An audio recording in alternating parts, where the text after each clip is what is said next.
The gold silver ratio has hit unprecedented levels now at 120. We're talking all things silver now with my next guest, Keith Neumeyer, CEO of First Majestic. Keith, thank you so much for joining me, for taking time to join me from your home. How are you doing? Not bad. I just got back from Hawaii and on a trip that we had to cut short, unfortunately, for obvious reasons. And it was nice to make it back. It was a little challenging, but we did get back, and we're now self-isolating in Vancouver. Like many people, so I'm happy you got back in through that border, Keith. Lots to talk about. I've been following your tweets. I know you've been upset with what has been happening on the silver front. The metal having a good day this Monday as we're speaking, but just getting crushed last week. Silver investors calling me, what is happening? Because on one side, we're hearing about this crazy silver shortage. People can't get their hands on silver coins anymore, yet the price not matching what's happening. What's your take, Keith?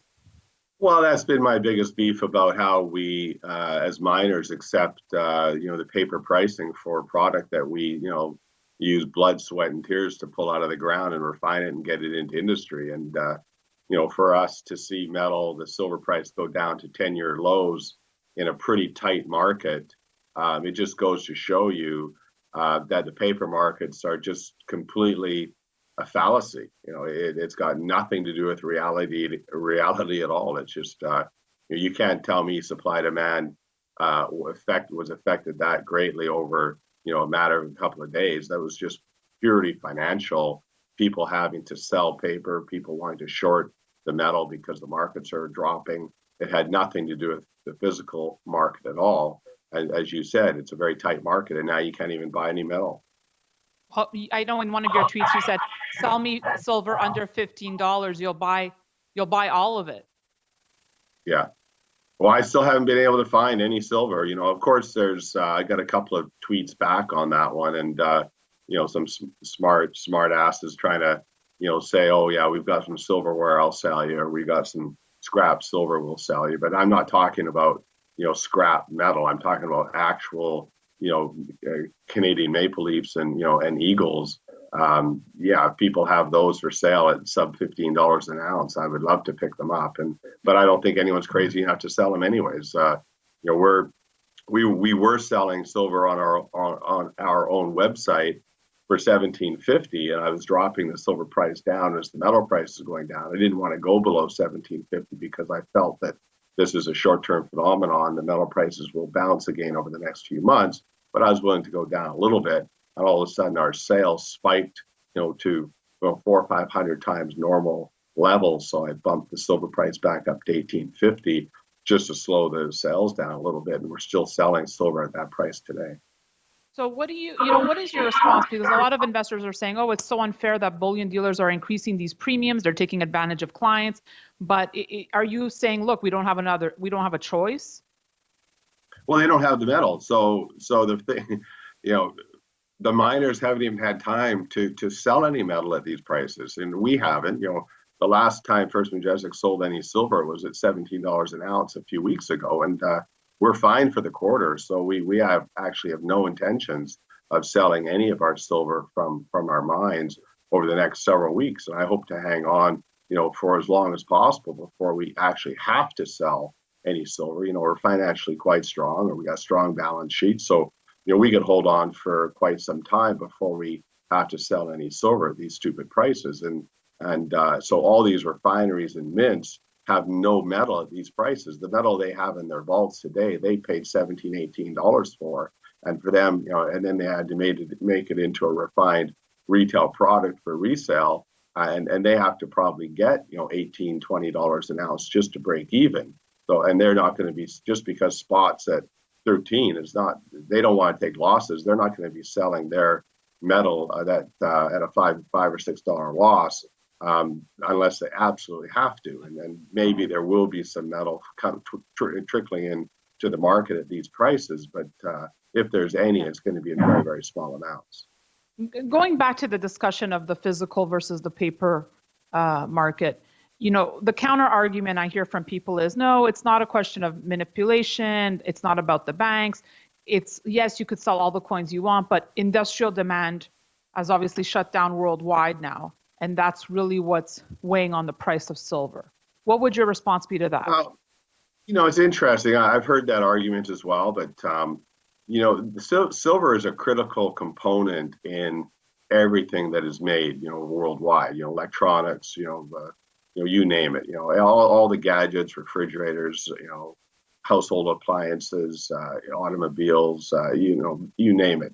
All these products need silver. Now, I can speak for First Majestic. We have gone out of our way to make sure that the supply chains are intact. So, we normally keep 3 months of inventories of all our critical components, and we've now, about a month ago, started expanding that. Our objective is to get our inventories up to a 6-month inventory, so that we could absorb any kind of disruptions in any key components or chemicals that are used in our business.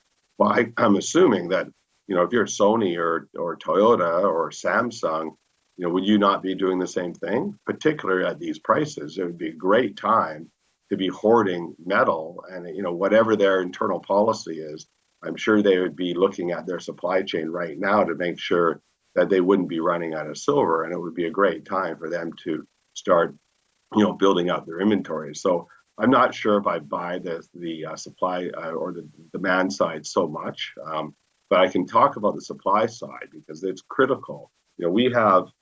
I had the 2018 numbers. I wrote them down for this interview because I wanted you to know these numbers. In 2018, we produced as a global industry 855 million ounces of silver. So far, we've had Peru come offline with 145 million ounces. We've had Chile come offline with 42 million ounces, and we've had Argentina come off with 26.5 million ounces. That's a total of 213.5 million ounces that is now shut down, which because of the virus, Keith? That's because right. of the because pandemic? these governments have told their minds that they need to shut down by law. Well, and you see many news. I've seen Pan American today come out with another announcement. All the Lundins come out with an announcement today. So this is not capturing all the companies, because some companies have decided to shut down their mines despite the fact their governments aren't forcing them to. These are just 3 countries that their governments have actually forced the closures of these operations. So you've got 25% of the world's silver supply gone right off the market. And you got metal prices down at the same time in the paper market. So no wonder why there's a shock going on the supply side where you can't buy any metal. How long this can last, I don't know. But if you're Sony or Toyota or a big consumer of silver, you're going to start getting pretty concerned. How has it affected First Majestic, Keith? Give us an inside look. Have you had to shut down operations, or what's happening? Well, we're pretty fortunate because our 2 big, we've got 3 big mines. So the San Dimas is very isolated. We own the airstrip. We've curtailed landing of aircraft on the airstrip, which is being very tightly controlled. When people do land, they get tested. There's a doctor right on at the airstrip with a whole team of medics examining everyone, taking people's names down, doing interviews of where they came from and so on and so forth. But we're pretty well taking that arrival of people almost down to only critical individuals coming in and out. The road, there's only one road. We've got the governor working on also curtailing traffic in and out of the community. There's 12,000 people that live there. So far there's been no issues, but we're trying to cut that town down as much as possible from transport. The Lincoln Tata is a very remote community as well. We own our own airstrip there. There's only another one road in and out, so we can control that quite easily, and we are doing that. So those 2 mines are pretty good. We don't expect really any issues at all, or at least we're crossing our fingers that there's no issues there. At the Santa Elena operation, it's slightly different. That town is got several other industries, and a couple of mining companies, a farming community, and so on and so forth. So we have a lot less control over that particular town of Banamichi. Interestingly enough, a tourist bus showed up last week in that town and the community got together and then told the tour bus to leave the town. So the town is obviously concerned. So we're working with the town to try to keep people out of that area as best as possible. And your head office in Vancouver, everyone's working remotely? For the most part, we have, I think there's 7 people in the office today. We have 43 people normally there. So we're doing rotations in and out, critical people. I went in yesterday just to get some paperwork, and so I had for the entire week. I won't be going back, but we've just heard that one of our staff members was exposed to the virus from somebody outside the company. We just learned that yesterday, so we're taking now extra precautions. We actually have formed a crisis management team, which will be meeting tomorrow to put into additional plans in place. We've been meeting internally with the senior team over the last couple of weeks quite a lot. So we've put quite a lot of things in place already. The supply chain was one of the biggest issues we were concerned with, but also people's health and so on. And the transmission of the disease was also quite paramount. So we think we've done a lot, but we may be doing more. Keith, are you surprised? I mean, and that the mining was that people, if they can't get physical silver, are not flocking more so to the silver mining stocks? Yeah, but it's really, Danielle, I've been through a couple of pretty bad, markets. 87 to 2000 was pretty brutal, and this is kind of looking like that to me. The 2000, 2001, 2002, drop of the Nasdaq, it was very little bit different than this. It's not quite the same, and even the 08, 09 drop, it has some similarities where you just couldn't find a bid, where everything was just sold off. If you remember, silver prices in April of 2009 was $20, $21, and by November 2009, silver went all the way down to $9 an ounce, which surprised everyone, of course. And I remember First Majestic stock was like $1 or something ridiculous, and it was just really bid off. There was such a lack of liquidity. People needed cash. People needed to get out of stuff, and it was a rush to the U.S. dollar and very similar types of things. But then over the next 2 years, you saw silver go from 9 to 50, and gold went up to 1900. But during that same period of time. So I think that's kind of the environment we're in, but we're still not there yet. I think there's still a ton of pain out there. There's still a lot of leveling out of this market that has to take place. We might be seeing, sub 2000 S&P. Unfortunately, we could even see, lower metal prices for a short period of time. But I think that when this all rights itself, in the next couple of quarters, I think there will be a rush of capital into the mining sector. Definitely unprecedented times, Keith. And I know that's been our number one question is, why hasn't, and I'd like to remind viewers that gold is still one of the best performing assets out there. But, investors, gold and silver especially, don't have the most patience, and they want, a straight up parabolic rise in times like this. And we point them to what happened in 08. And again, there, as you mentioned, the pattern was not straight up. So do you expect the same thing to happen here, that it's just going to be a lag here for silver and then prices could shoot up? Well, year to date, we're up on gold, surprisingly. So you look what gold opened January 1st, I think somewhere around 1510 or something, or 1501. And, we're above that number. And so gold has outperformed the S&P over the last, few months. You wouldn't know it because we obviously, don't feel it because the equities have been so devastated. The GDXJ, GDX, the redemptions have just been so large. And the liquidity on the equities have been so light. Like First Majestic stock was trading 2-3 million shares a day, during the big drops, down over 10% in a couple of those days. And the reason why is because the ETFs couldn't sell their equity. They were getting these redemptions. They're happy to give money back to people, and yet they couldn't sell the underlying equity.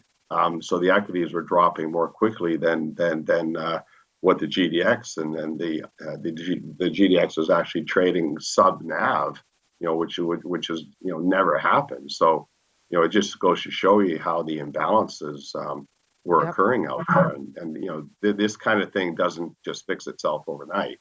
That's why the repo, the Federal Reserve, is now taking stock as equity. So if you're a big hedge fund or a big ETF and you can't sell your stock to give the redemptions to the investors, you just phone up the Federal Reserve and park your stock with them. They'll take it for you, and away you go. So that's a pretty crazy world, if you ask me. Well, Keith, I appreciate you taking the time to speak with me today. I'm happy you're safe, happy your family's safe. And obviously, this is really going to impact our industry. Conferences canceled already, and the way we travel and interact. So, yeah, definitely, this is going to change a lot. It's going to take a while for people to forget this. Human beings are a very social animal, and we need to interact face to face. And I was walking around the streets in Vancouver and last night, and went grocery shopping, and it's really sad. It's to have all these businesses closed, no one's on the streets, no one's talking, everyone's afraid of each other. I'm in the aisles, buying food, and people, as you approach them, they back off, and yes. give you 6 or 10 feet, distance Yeah. between you, and it's like happening everywhere, and it's just this very weird, situation. I think Yeah. I could easily foresee the suicide rate start to spike, and this home isolation is it can't last very long, because it's going to really cause a lot of social problems, and the governments, I think, have to take a different strategy on this, and start letting people out, and we have to accept the fact that this virus exists, and this is not going to be the last time. There's going to be other similar situations like this in the future, and we just have to, I guess, be a little bit more prepared for them when they come next. Keith, I appreciate your insights, and I agree with you about the grocery store aisle stare down. I went to get a box of cereal the other day, and I thought the woman next to me was going to kill me because maybe I got a little too close. Thanks so much, Keith. And you're quite pregnant too. You think she would at least grab the box for you? There's no mercy. There's no mercy. Thanks, No. Keith. Okay, good chatting.